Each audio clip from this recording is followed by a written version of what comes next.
আমি প্রবাস থেকে বলছি। আজ সৌদি আল খারিজ ঝরে গেল দুজি প্রাণ। কি নিঃসঙ্গই প্রবাস। প্রত্যেকটা রাত প্রত্যেকটা দিন আতঙ্কে কাটে প্রবাসীদের জীবন।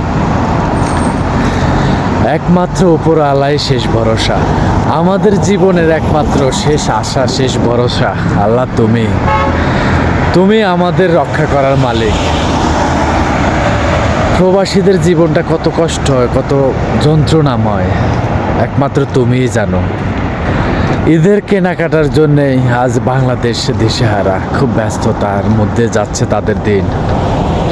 কিন্তু দেখো আমাদের মতো প্রবাসীরা আজ কতটা আতঙ্কের মধ্যে আছে। এই যে একের পর এক মিসাইল এসে ভয় আর ভয়,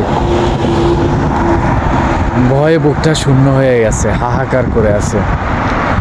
একমাত্র প্রবাসীরাই বুঝে প্রবাসীদের দুঃখ, এছাড়া কেউ বুঝে না, বোঝার ক্ষমতাও রাখে না। আপনি আমাদেরকে রক্ষা করবেন। আমি সবার কাছে আকুল আবেদন, সবাই প্রবাসী ভাইদের জন্য দোয়া করবেন, সবাই আমাদের সবার জন্য দোয়া করবেন। আল্লাহ হাফেজ।